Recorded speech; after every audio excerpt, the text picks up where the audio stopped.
Chapter 97. The Golden Era. Interestingly, according to Damas, you would know that many concepts long held by scientists around the world are wrong, and that you would help correct them. I think he was right with this prediction. You will show the scientists the true process on how to obtain knowledge from the universe through the method of internal communication, the dynamics of elements and matter, and the vibration of frequencies, which is the origin of any living cells.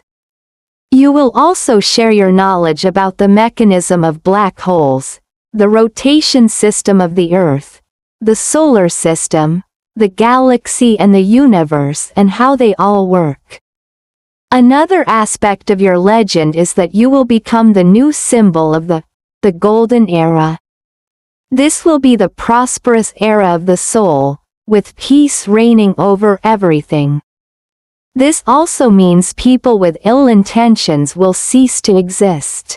Wars, discrimination, racism, and exploitation will no longer exist. All of these symptoms will be replaced by love and kindness. Everyone in society, including children, adults, the elderly, and the weak, will be taken care of and won't be neglected anymore. Rain will fall in the right season.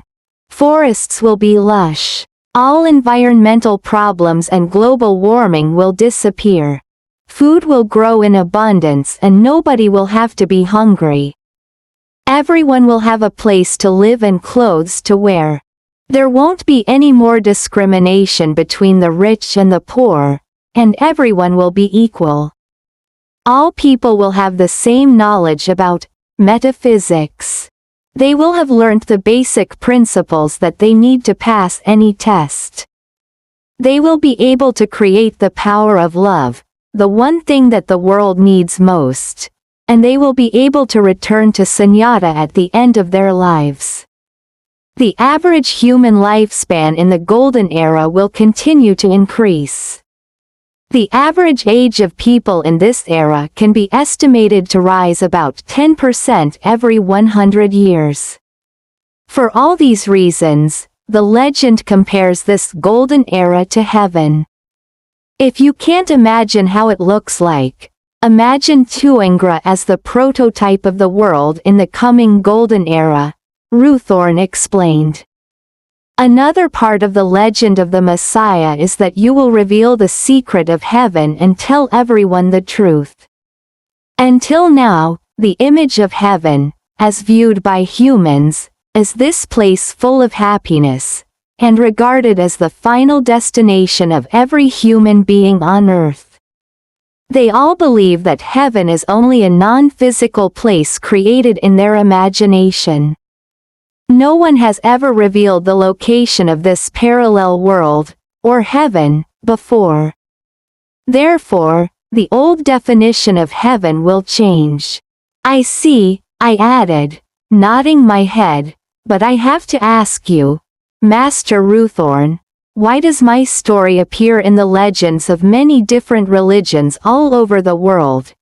Even though each religion has a different belief, predicts a different time for the prophet's emergence, and each religion has different teachings?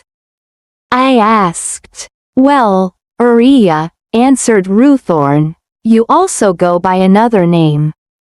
You got this other name by being regarded as the leader who will lead the people from the old era into the new era, which will last for the next 80,000 years.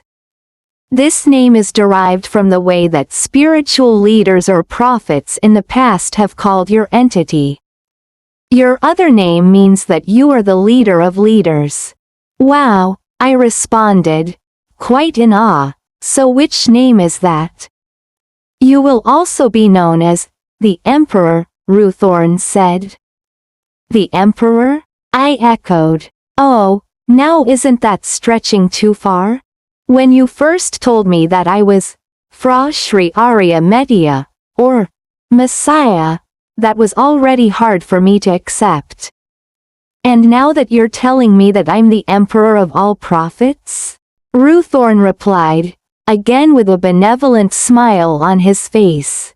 You will be the one who will merge all religions into one by pronouncing the universal truth, and because you will reveal the secret at the heart of the doctrine currently concealed by all religious leaders of each religion. You are the only person who will dare to contest those false leaders who use religion as an instrument to gain power for themselves. And by doing that, you are the representative of every prophet to reveal the distortions and deceptions imposed on their teachings. So being the emperor doesn't mean that you will be the ruler of the prophets, as you may have thought. Instead, it means that you will be the one who unites them, who reduces conflict, eliminates discrimination, and re-establishes the unity of mankind. In addition, you will be the one who constructs social norms for all people in the Golden Era. This means that you will be the one to establish a new code of conduct that will gain worldwide acceptance, set new regulations, and create history. I believe that the title Emperor is appropriate for you. This is the reason why every nation and every religion know you, and why everyone is longing for you to finally emerge, Ruthorn said. I hesitated when I thought of the huge responsibility. To be honest, I think this mission is quite beyond my ability, I confessed. But Ruthorn wouldn't have any of that. If there is only one thing that you can rely on, trust in the choice that you have made with God. You should remember this whenever you feel challenged in handling this task. Whatever it is, you should always trust the choice you have made. This is the way to assure yourself that you can do it. Don't worry about how, because your soul will guide you. That somehow sounds like someone who never makes any plans, I commented. This is the factor that distinguishes great men from ordinary people. Ordinary people tend to impose limits to the countless possibilities and to their abilities based on their rational and logical thinking. If they believe that something is unlikely to be possible, they will give up and try another option immediately. But great men believe that they can make anything happen, even a miracle. Ordinary people can't make miracles happen, simply because they don't believe that they can. This is one of the basic skills of highly evolved beings, Ruthorn continued. You must let go of everything that you were familiar with and leave it behind you. Put on your new uniform as the Emperor and see everything as it really is, and its significance and relevance with the power of the universal entity. You are the one who has received the blessings from God, and now there is nothing you have to fear. Your task is not to search for the truth anymore, your duty is to spread the truth. You must provide answers to all who are lost, so you can't be lost yourself. You need to always remind yourself that you are God's representative, and you are holy in your own entity. Don't disappoint the people who are waiting for you. The whole world is waiting for your appearance. And today is the day that you return to your world. Celebrate this day as your emergence into the world with your new name, Maria Metaya. The day to which the whole universe has been looking for has finally arrived. Your name, Maria Metaya, is going to emerge in the next few minutes. In this moment, highly evolved beings from all over the universe have gathered at the entrance to your world to welcome you enthusiastically. They are excited to be part of this historic event. You might not be able to imagine how exciting this is, but I want to tell you that nothing in the universe could ever be more exciting than this. Millions of highly evolved beings have gathered to witness the moment of your emergence. And he added, to tell you the truth, I, as the ruler of the central part of the universe, Can't help but to feel delighted by this significant event marking your emergence.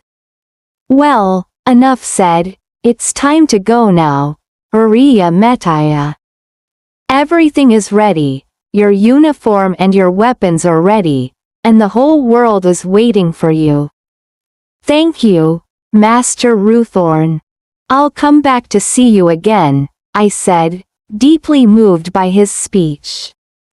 Goodbye and safe travels, Uriya Metaya. I'll be waiting for you, too, Ruthorn replied.